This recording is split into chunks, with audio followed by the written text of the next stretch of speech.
Well, you've got to compliment him. He stepped up in the second half and had 20 points, and um, he just got into a really nice rhythm.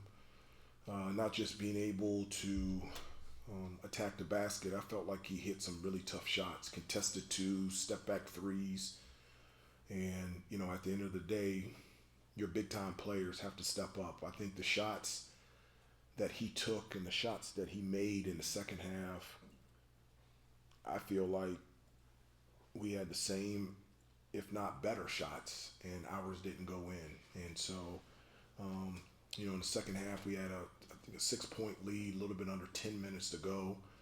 We had three straight possessions where we could have extended that lead. We missed a layup, had two turnovers that allowed them to catch up and tie the game or take a 1 point game. And, we just didn't play well down the stretch.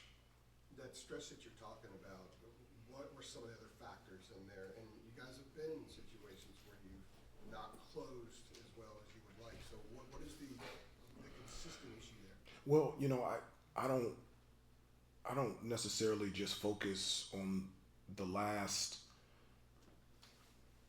part of the game, the last 6 minutes. You know, when I'm referencing in terms of like the little, you know, that mean a lot, the discipline and the details. I'm talking about the entire game. So like in the first half, one of the things consistently that we've done really well this year is limit teams to one shot every possession, but we gave them um, offensive rebounds in the first half. We talked about taking care of the basketball in the first matchup. We only had 7 turnovers against them, which is huge. Um, we turned the ball over in the first half. We ended up with 13. So every time I felt like we turned the ball over, it was like a pick six.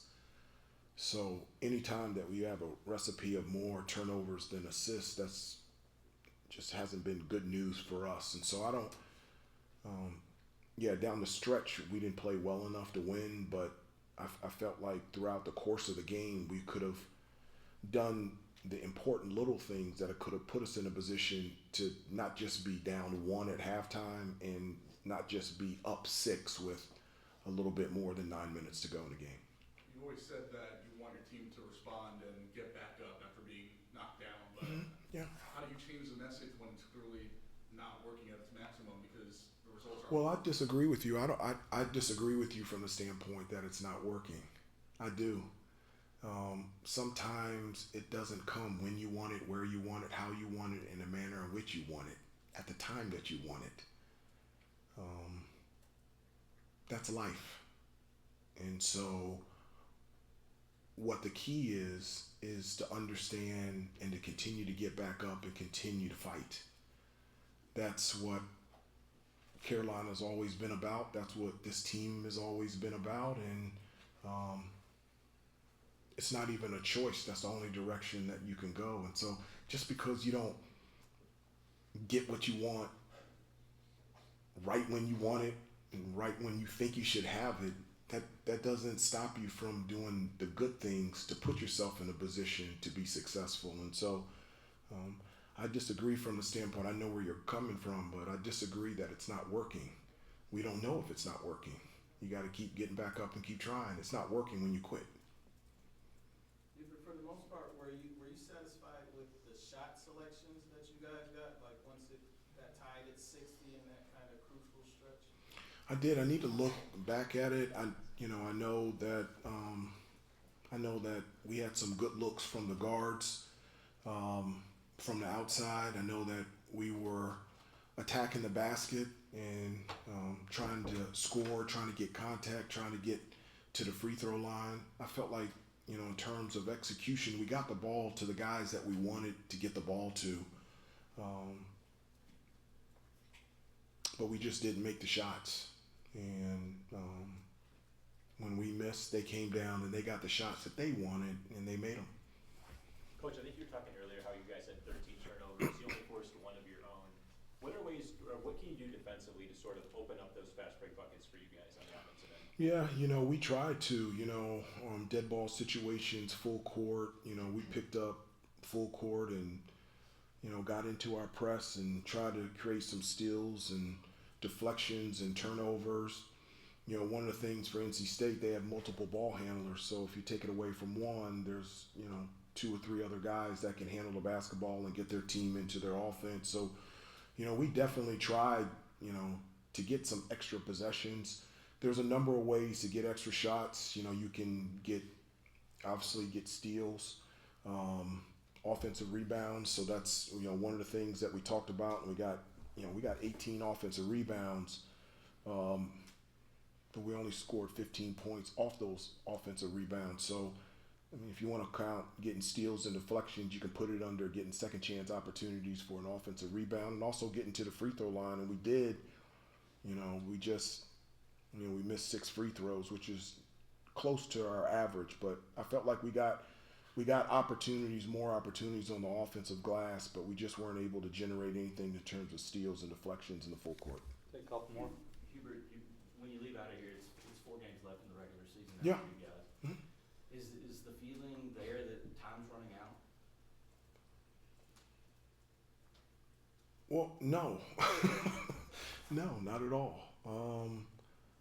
You know, after the game, I told the team that, you know, I've been there before, you know, being in the NBA and, you know, been in situations where you feel like your back is against the wall. And I told them that there's a long season ahead of us and that we didn't play well enough here to win, but I was really proud of the effort from all the guys that played, and I was really proud of them. In that we have to continue to stay the course and continue to compete and continue to fight. And I'm very hopeful and confident that the things that we're talking about and the things that we're working on, it is going to result in something positive in terms of wins. I just do. You know, it says in I think Hebrews 11:1, faith is being sure of what you hope for and certain of what you don't see. That's what I have in this team. I have a faith that I'm being sure of what I hope for and certain what I don't see. And so that's what I feel about this team. And I am, even though I'm disappointed that we didn't win tonight and that we have 4 games left in the regular season, I'm very confident and very hopeful and very proud of the group of guys that I coach, and that that will continue to get better, and good things will happen to this team. Given where you guys stand right now, is it more of a challenge to get the message through to them because they can't block out all the noise and they understand where you guys are at this point, and now with 3 straight losses? Yeah, you know, 5 out of 6. well, you can block out all the noise. You can. I wouldn't say that you can't. I think you can. And I think, you know, you guys stated that we have 4 games left in the regular season. So, other than that, there really isn't any other noise other than we play Notre Dame and Virginia and Florida State and Duke. And so, got a great opportunity to play against some unbelievable teams. And as I said before, I'm hopeful and confident and excited about the challenge. Thanks, Coach. Thank you. Yep.